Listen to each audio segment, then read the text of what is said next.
তোমাদের সাথে একটা কথা বলি, নেগেটিভ ভাইবস বা নেগেটিভ এনার্জি কি অ্যাকচুয়ালি। একটা তোমাদের সাথে গল্প করি। একটা ছেলে আর একটা মেয়ে আছে, বাচ্চা। একটা ছেলের কাছে খুব সুন্দর চকলেটস রয়েছে, খুব সুন্দর লজেন্স, ঠিক আছে? মানে দুটো কিন্তু আলাদা, লজেন্স আলাদা জিনিস, আমি এটা বোঝাচ্ছি। এবার এক্সচেঞ্জ করে নিল, মানে ছেলেটা মেয়েটাকে চকলেটস দিল, আর মেয়েটা এবার ছেলেটা একটা কাজ করেছে, বুদ্ধির একটা কাজ করেছে কি, একটা ওর মধ্যে যে চকলেটগুলো রয়েছে তার মধ্যে একটা ভালো চকলেট সে সরিয়ে, আর মেয়েটা তার কাছে লজেন্স রয়েছে, সব লজেন্সই দিয়ে দিয়েছে।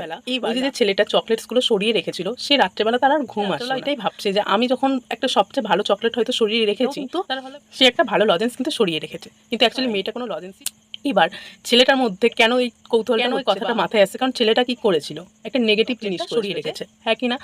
তো সে কি করেছে, মানে একটা কথা, একটা মোরাল দ্য স্টোরি তোমরা যদি বলতে পারো, এর থেকে এটাই যে আমি যদি দোষ করি, বা আমি যদি কোনো কিছু করি, বা আমি যদি খারাপ হই, বা আমার নিজের যদি বিশ্বাস না থাকে, তাহলে আমি সামনের ব্যক্তিটাকেও কি করব, অবিশ্বাসই করব।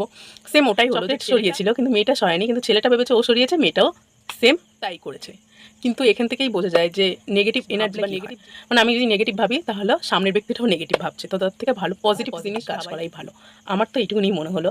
তো তোমাদের কেমন লাগলো গল্পটা? ভালো করে তোমাদের সাথে আমি শেয়ার করতে পারিনি, তাও তোমাদের সাথে শেয়ার করলাম। বাই।